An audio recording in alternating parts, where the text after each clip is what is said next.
Have you ever wondered how a 4-0 can enter a 3-5 tournament? Or even how a pro-level player can enter a 4-0 tournament? The convoluted nature of the pickleball rating system has many people speculating about the inner workings of the most important indicator of playing ability in the sport. Most people have no idea how it actually works, what factors matter, or why even when it is explained to them, they are liable to become even more confused than before.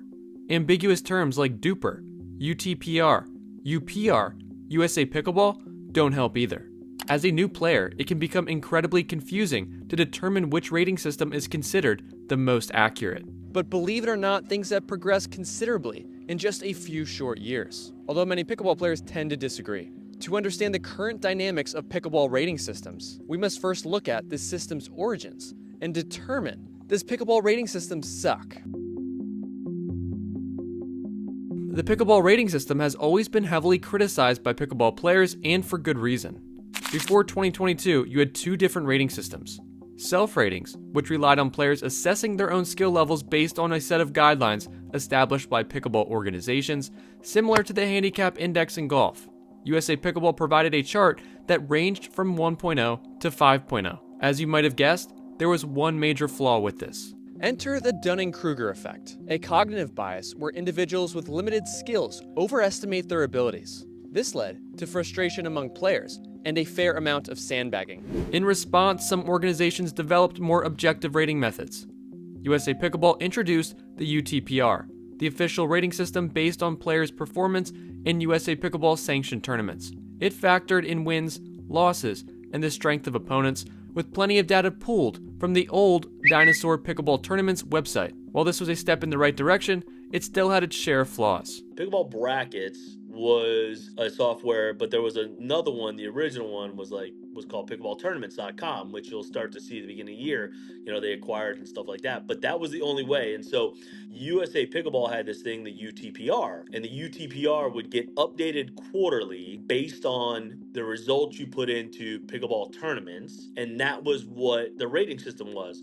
And so every quarter, all of us would look and have no clue. And still to this day, we really don't know, what determines what. And so there wasn't a lot of transparency, but also, too, there wasn't a lot of people. So there wasn't this demand on, you had sandbaggers.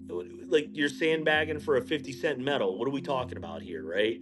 That's David Tabb, a tournament director down in Florida who runs the All Florida Pickleball League. Having hosted over 100 tournaments, he knows a few things about pickleball's rating systems. When you're dealing at that volume, you have to create a policy and stick to it. You saw it a little bit at nationals too for USA Pickleball, where they used the World Pickleball rating. And there were people that, were smoke showing 5-0 tournaments that they made play 3-5 because there just wasn't enough data in that system to be able to really make that determination. And I think that's what you're seeing now is people are going, all right, where can we just get the most data into it so that we can create better experiences? And I personally encountered this problem during a tournament at the 4-0 bracket of the US Open 2 years ago. One guy in my bracket had a DUPR rating of 5.3, but because the US Open's rating system didn't have enough data at the time, his rating was listed as a 4.0. As a result, they only allowed him to compete in the 4.0 bracket at the time.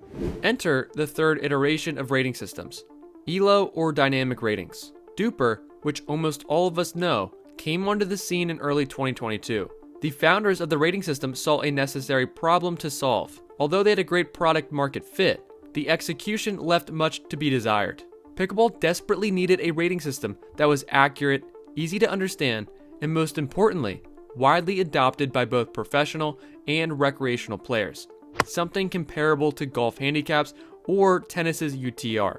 Unfortunately, DUPR stumbled out of the gate with some serious flaws that initially tarnished its reputation.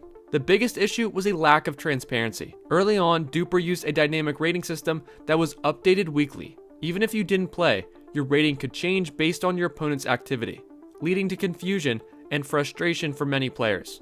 In response to the feedback, they decided to switch the algorithm to an ELO-based system, similar to what's used in chess or most gaming rankings. The ELO system calculates players' skill levels based on match outcomes. After each match, players gain or lose points. Beating a higher-rated opponent earns you more points, while losing to a lower-rated one costs you more. The points exchanged depend on the rating gap between players. If you win against someone you're expected to beat, your rating won't change that much.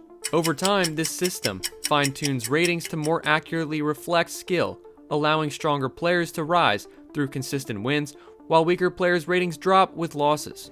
DUPR has become the default rating system for most players, even if it's not universally loved. However, its widespread adoption can be traced back to one pivotal moment: the merger between Major League Pickleball and the PPA. But why is that? At the time, there was tension between the PPA and MLP. DUPR was aligned with MLP, while the PPA owned pickleballbrackets.com, which held the historical data for most amateur pickleball tournaments. Data that DUPR badly needed in order to provide more accurate ratings. Fortunately for DUPR, a merger eventually took place, granting them access to every match result from pickleballbrackets.com. This influx of data was crucial in refining their rating accuracy. Yeah, they have the most data. So what they're doing is they're not necessarily saying, hey, we're only going to go with one software. They're going, look, we want to work with all the softwares out there. If you're inputting matches, we want the matches.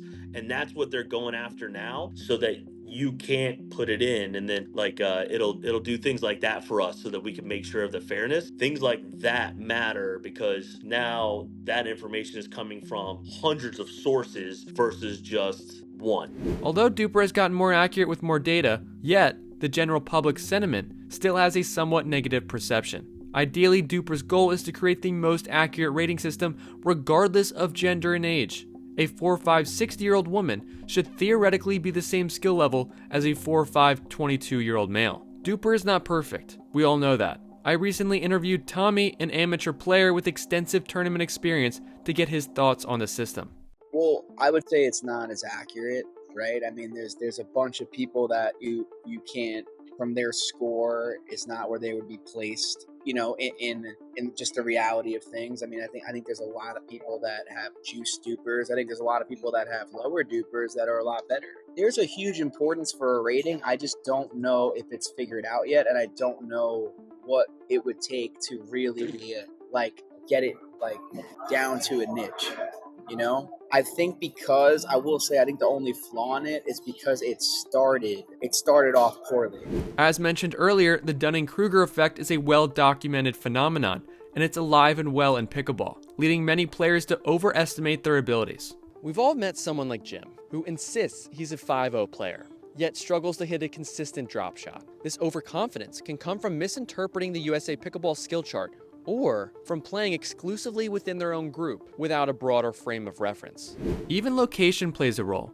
Many would agree that a 5-0 player in Florida likely has a different skill level than a 5-0 player in, let's say, South Dakota. But as more data gets entered into the system, these inconsistencies should become less of an issue over time.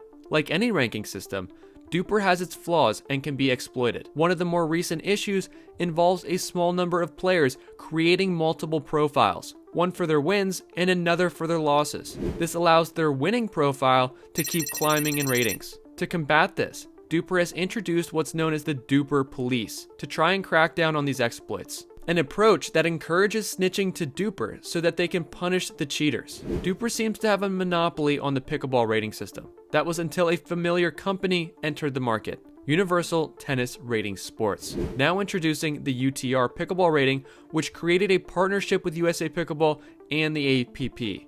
UTR is a similar ELO rating system as DUPR and claims to be better, even calling them out on their website stating they are significantly better funded than DUPR.